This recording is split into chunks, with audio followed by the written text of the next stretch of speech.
One of the most notorious is Vyacheslav Kirillovich Ivankov, nicknamed Yaponchik. He was a true legend of the criminal world who made a splash in New York and served a considerable amount of time in the United States. Vyacheslav was born in 1940 in Moscow in 1940 in a dysfunctional family. Mom was overly nervous, hysterical as they call her. Father drank a lot. Slava was from childhood poor health. Being a schoolboy, he was intensively engaged in sports, various martial arts, including boxing. When he was 14 years old, the future star of the criminal world began stealing.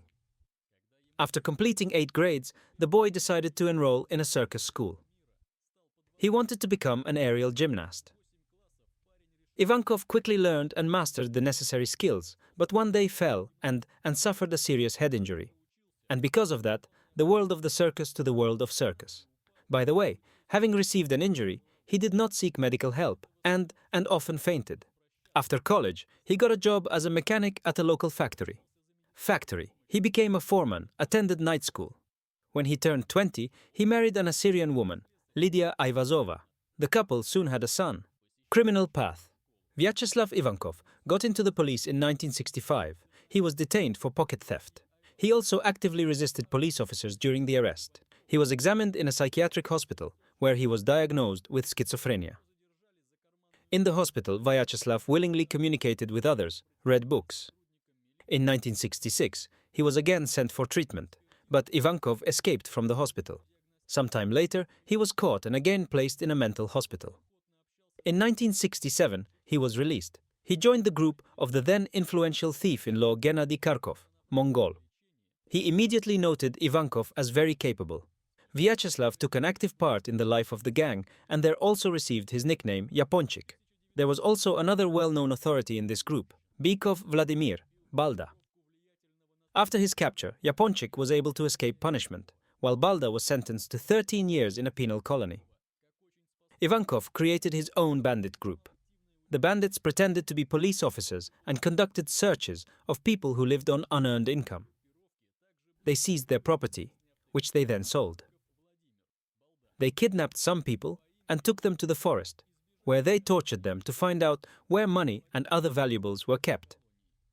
The gang was soon joined by Balda, who had been released on parole, and other criminal authorities, Asaf and Sliva.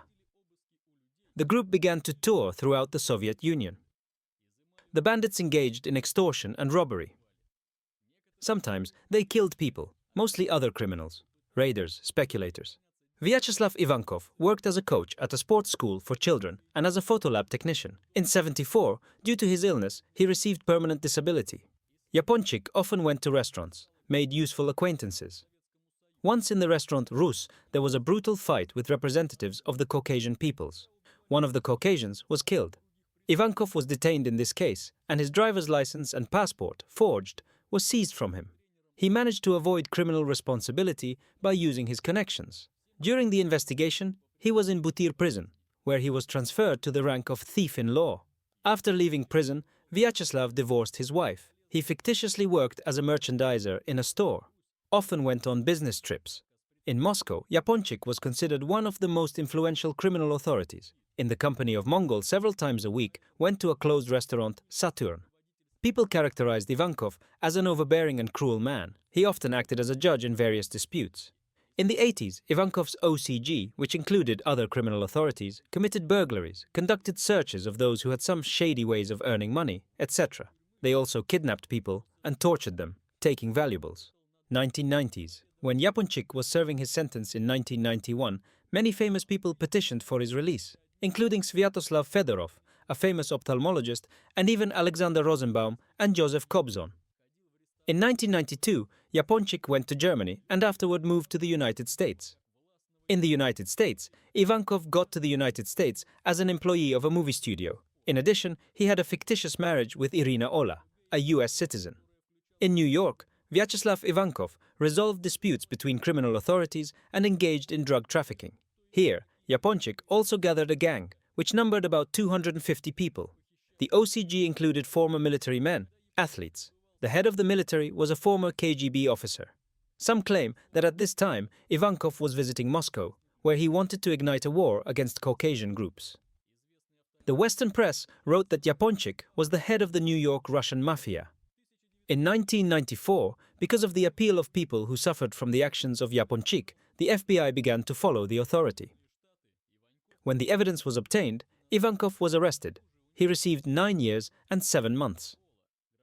In 1999, Vyacheslav was transferred to the sector for especially dangerous criminals. Heroin was allegedly found in his cell. 2000s. During this time in Russia, Ivankov also received a sentence, in absentia. He was found to be involved in the murder of businessmen from Turkey in 1992.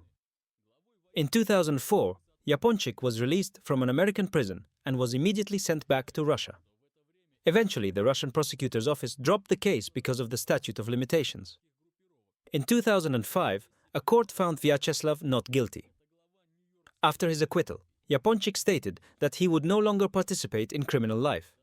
Nevertheless, being abroad, he was often a judge in disputes between gangsters. He clashed with many other thieves in the law, among them such famous personalities as Tariel Oniani, Lashi Shushanashvili, Aslan Usoyan. In 2009, in the evening in Moscow, Yaponchik was tried to be killed. He was leaving a restaurant and they started shooting at him with an SVD. The shooting came from a nearby gazelle. Ivankov was wounded and was in very serious condition. Some sources claim that the White Arrow group tried to kill Yaponchik. Medics placed Vyacheslav in an induced coma. He suffered clinical death and eventually died of peritonitis. The investigation established that the murder was organized by the thief-in-law Maho, Ilya Simonia. He had been feuding with Yaponchik for a long time.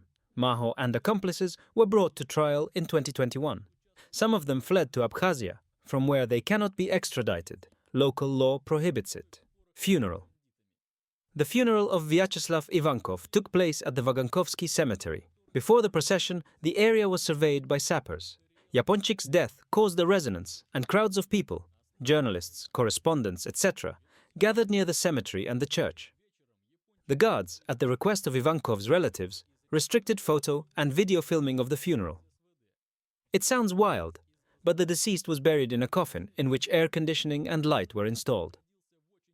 In total, many people came to say goodbye to the thief-in-law, about 500 people. Mostly they were members of organized crime groups, authorities. Yaponchik is buried not far from Leonid Kharitonov. In 2011, a monument was installed on the grave, made by the famous sculptor Alexander Rukavishnikov. Ivankov's first wife was Lydia Aivazova, who bore him 2 sons. Edward lives in Austria, and Gennady lives in the United States. Ivankov's fictitious wife, Irina Ola, was the accompanist of Vili Tokarev, a famous singer. Ivankov also had a relationship with Faina Komissar, a Kiev native who moved to the United States. Ivankov's sons and wives have been referred to as many people, including well-known serial killer Yuri Vladimirov and Battle of the Psychics contestant Nika Kuznetsova. It is believed that Yaponchik's successor was Alexei Petrov, who is known in the criminal world under the nickname Lenya Petrik, the head of the Mazutka OCG.